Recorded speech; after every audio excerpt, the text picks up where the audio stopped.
Vice Mayor is correct. History will judge us on whatever legislation that we have passed for productions. Fruitful legislation for law. Huwag tayo. Pero masyado matagal yung PhD, 150 years. 50 years na to, tas na tayong lahat dito. Unless you're 5 years old.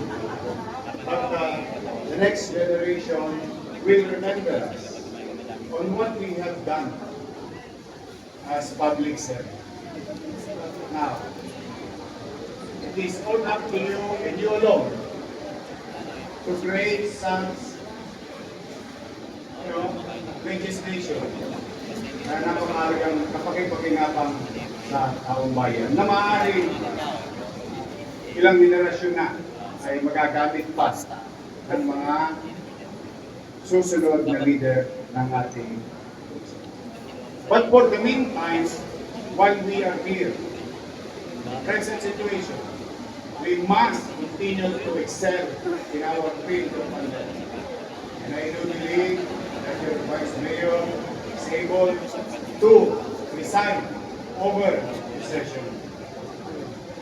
At dahil dyan, kapag nag-uugnayan ang legislatura at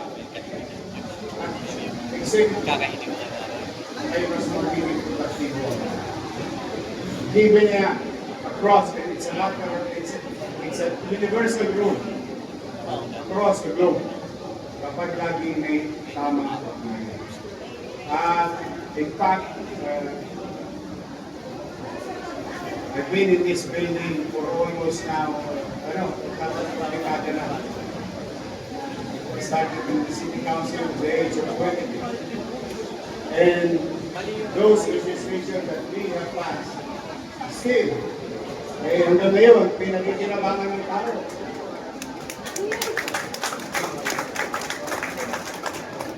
Police allowance, teachers allowance, other national government employees allowance, PLM allowance, UDN allowance, para sa mga eskola, K-12, PWD minors, PWD adult, at ang pinakamamahal ko, mga senior citizens. Gusto ko na yun ay mga bagay na pinangarap ko, ngunit kailangan ipasa sa Konseho ng Maynila. It was approved, some of it under my watch as Vice Mayor. And it was approved, now being implemented. So ilang mayor na ang dumadaan.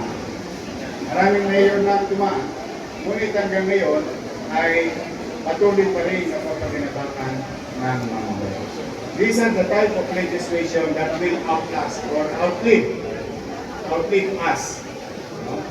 Kaya sa ating mga batang kusihan, ako yung pag-isipan yung maigit, always bear in mind, as a former members of the City Council and as a former presiding officer, every opinion has great value. Sabi nga namin ng araw, kahit ako'y high school finish lang, pag nagdidebate kami sa Museo ng Manila, pag naiinis na sa akin yung abogadong katibate ko, at yung professional na katibate ko, sabi ko lagi sa kanya, lalo na yung mga masasama ko, o yung masasakit na karanasan bilang member ng City Council sa pagmamaliit sa aking kaalaman dahil ako'y hindi nakapag-aral. Ngunit pinilit kong maging mabuti, din ang tungkulin ko sa mamamayan sa mundo bilang isang mambabatas o lokal na mambabatas. Pag napili ko na sila, your opinion is as good as mine.